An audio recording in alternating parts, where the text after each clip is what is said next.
हमने पहले भी कहा 77 अभियुक्तों को हम अब तक गिरफ्तार कर चुके हैं। कोई भी बचने नहीं पाएगा। जो भी अपराधी होगा, ये तो मैं जानता हूं आपकी पीड़ा को,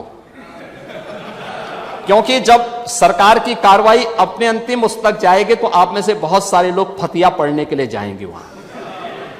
तो आपको फतिया पढ़ने के लायक भी हम नहीं छोड़ेंगे, तब तक ऐसी कार्रवाई हम कर देंगे। इसके लिए महोदय, हम लोगों ने एक एसआईटी गठित की है। प्रदेश के आईजी कानून लॉ एंड ऑर्डर की अध्यक्षता में एक एसआईटी गठित की है, जिसमें यूपी पुलिस और एफएसडीए के अधिकारी भी शामिल हैं पूरे प्रदेश भर में।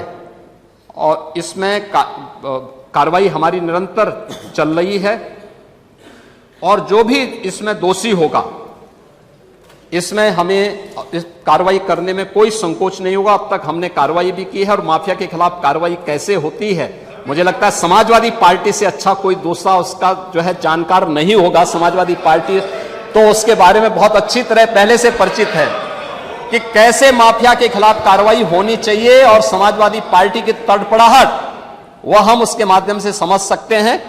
और मैं इस सदन को इस बात के लिए आश्वस्त करता हूं कि इस मामले में जो भी अपराधी होगा, उस अपराधी के खिलाफ जितनी सख्त कार्रवाई होगी, उत्तर प्रदेश सरकार उतनी सख्त कार्रवाई करेगी। लेकिन मैं समाजवादी पार्टी से इस बारे में जरूर कहूंगा कि वह गुमराह करना छोड़े।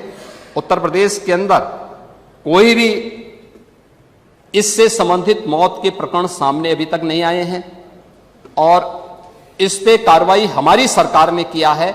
आपकी सरकार ने उन्हें लाइसेंस दिया था उनके इल्लीगल गतिविधियों को आगे बढ़ाने के लिए। समाजवादी पार्टी की सरकार ने 2012 से 16 के बीच में सारे इल्लीगल कार्यों को आगे बढ़ाया था।